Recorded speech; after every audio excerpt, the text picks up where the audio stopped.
가족들에게 제가 약속을 했거든요. 나 진짜 교사 절대 안 때려치겠다 해서 교사가 되었는데요. 와이프가 있는 상황에서 외벌이로 돈을 벌고 있었다 보니까 조금 힘들었어요. 월급이 한 230만 원 정도, 두 사람이 전세 자금 대출 일으켜서 생활비까지 쓰려고 하니까 이게 감당이 안 되더라고요. 교사가 되고 얼마 지나지 않아서 상세 페이지 디자인 외주 부업을 시작을 했었어요. 이유가 뭐냐면은 자본이 없으니까, 당장에 자본이 거의 없는 상태에서 할 수 있는 게 뭐가 있을까 고민하다 보니까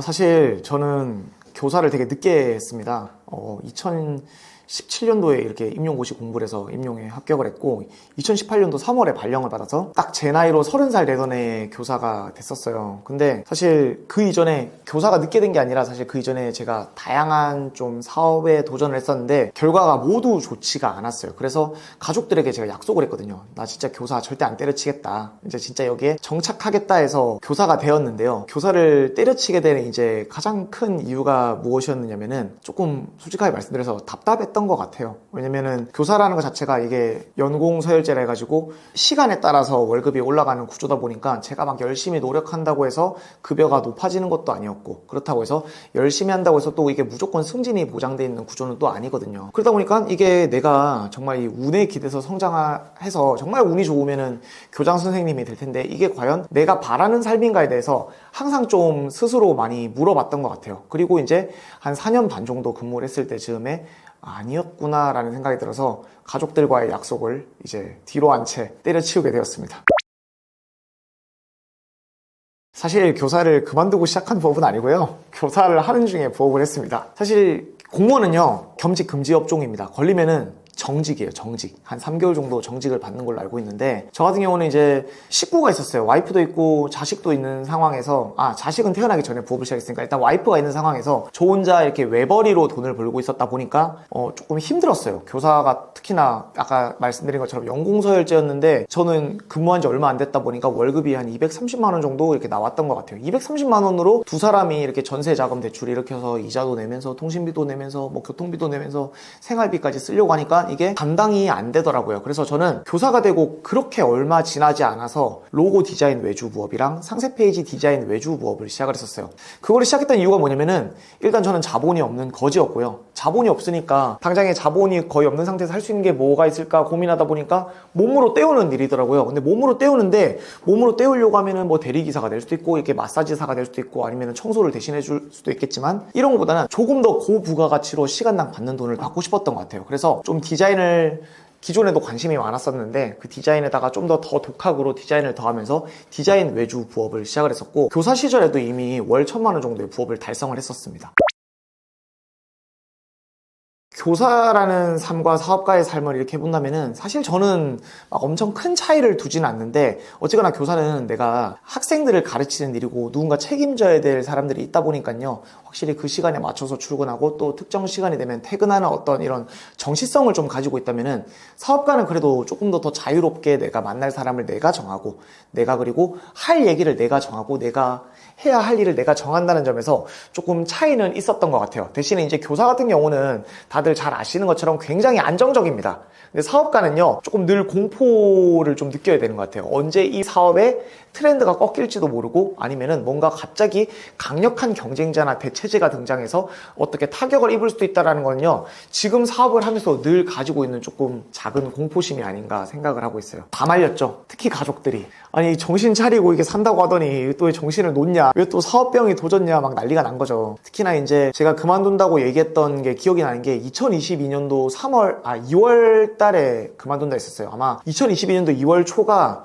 설일 겁니다. 설에 제가 아버지한테 이제 큰맘 먹고 말씀을 드렸어요. 아빠, 나 학교 그만두려고 하는 순간에 그날 막 가족들끼리 모여서 다 같이 행복하고 막 해피 하다가 딱 그 말 꺼낸 순간부터 분위기 완전 박살나면서 갑자기 다들 술을 따라 마시기 시작해요. 이거 미친놈 아닌가 이러면서 또 이렇게 막 술을 먹고 했었는데, 대부분 가족들이 많이 반대했고 주변 친구들도 좀 많이 마음 아파했어요. 왜냐면 제가 20대 때 했던 사업을 전부 다 실패하면서 제가 진짜 못 볼 꼴 많이 보였거든요. 근데 이제 또 제가 정신 차리고 사는갑다 했는데 갑자기 또 이제 사업한다고 막 그만두고 싶다 하니까 친구들도 다 말렸죠.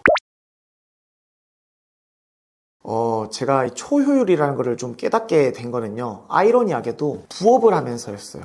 사실 제가 20대 때 사업을 되게 많이 실패했다고 말씀을 드렸는데, 그 이유가 뭐냐면은 너무 자유로웠던 것 같아요. 그러니까 제 마음대로 한 거죠. 자고 싶을 때 자고, 할 때 하고 막 이랬는데, 부업은 좀 특성상 자투리 시간을 쓸 수밖에 없거든요. 직장을 갔다 와서 남는 시간에, 아니면은 주말에, 이런 시간들을 쓰다 보니까 시간에 굉장히 좀 소중함도 알게 됐고, 작은 시간 안에서 100만 원을 벌 때도 있었고, 200만 원을 벌 때도 있었고, 1000만 원을 벌 때도 있었는데, 어떻게 쓰느냐에 따라서 100만 원을 벌 수도 있고 1000만 원을 벌 수도 있구나. 그러면은 100만 원을 벌 때보다는 1000만 원을 벌 때 했던 나의 행동이 더 효율적이었구나라고 생각하면서, 제가 원래 그렇게 효율충은 아니었는데 점차 더 효율적인 방향으로 계속 가다 보니까 나중에는요, 제 뇌의 알고리즘이 바뀐 거예요. 막 이렇게 AI 이런 거에도 관심이 없던 사람인데 막 AI도 막 쓰고, 막 또 나와 있는 여러 가지 사스들 있죠. 뭐 대표적으로 우리가 많이 쓰는 것 중에 뭐 노션도 있고 이런 거 있는데, 제가 진짜 절대 그런 거 익히는 스타일이 아닌데, 그런 거 보면서 조금이라도 더 깔끔하게 정리하고 제가 조금이나마 낭비하는 시간들을 줄이려고 노력하다 보니까 제 인생의 어느 순간에 형태가 되게 많이 바뀌어 있더라고요. 굉장히 좀 시간을 좀 많이 쥐어짜서 쓰는 스타일로 바뀌어 있어요. 그래서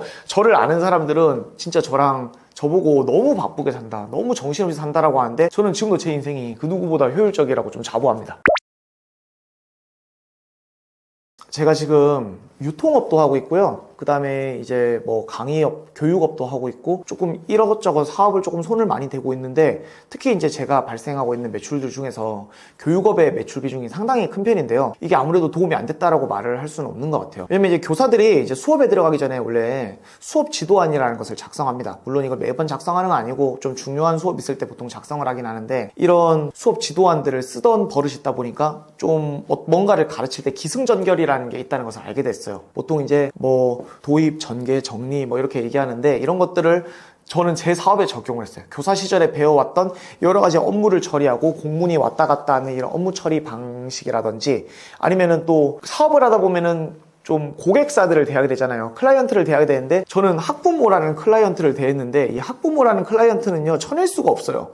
야, 너 가. 나랑 말 걸지 마. 나 너랑 일 안 해. 이게 안 되잖아요. 학부모는 그냥 걸리는 순간 1년간 함께 하게 되는데, 그렇게 좀 사람을 대하는 방법도 알게 되고, 또 교육을 어떻게 좋은 교육을 만드는지도 알게 되다 보니까, 이런 것들 제가 직장 생활하면서 분명히 배운 게 너무 많거든요. 이런 부분들을 좀 제 사업에 정말 많이 적용을 했어요. 그리고 이거는 좀 번외의 이야기인데, 보통 교사들이 아이들한테 어떤 얘기를 많이 하면, 야, 꿈을 크게 가져야 된다라고 얘기를 되게 많이 하는데, 저도 아이들에게 그런 얘기를 어느 순간부터 많이 하더라고요. 왜냐면은 이 친구들이 저한테 거울 같았어요. 저는 20대 내내 했던 사업을 다 실패한 사람이고, 그래도 우리 어린 친구들이 잘 됐으면 좋겠는 마음에 맨날, 야, 너 꿈을 크게 가져야 돼, 너 성공해야 돼, 야, 너 이렇게 공부 이렇게 하면 안 돼 하고, 저도 모르는 사이 제가 어릴 적에 제가 만났던 선생님들이 저한테 하고 있던 잔소리를 하고 있는 제 모습을 보면서, 그러면 나는 끝난 건가? 내 꿈을 이룰 수 없는 건가? 내 꿈은 교장 선생님인가? 이런 것들을 하면서 비로소 제 꿈을 좀 찾았어요. 아, 나는 부딪히는 사람이고, 부딪히는 과정에서 실패를 하든 성공을 하든 얻게 되는 그 피드백들에 굉장히 쾌감을 느끼는 변태구나. 그래서 저는 사실 이 교사로서 겪었던 이 경험들이 지금 사업하면서도 굉장히 많이 도움이 되고 있고, 제가 한 번씩 이게 느슨해지다가도 저는 그때 생각을 해요. 내가 만약에 또 교사면 애들한테 비슷한 소리 하고 있지 않을까? 너 그러면 안 돼. 꿈을 크게 가져야 돼. 움직여야 돼. 이런 걸 하지 않을까? 하면서 저는 쉼없이 그때 느꼈던 감정들을 지금도 저한테 많이 적용을 하고 있습니다.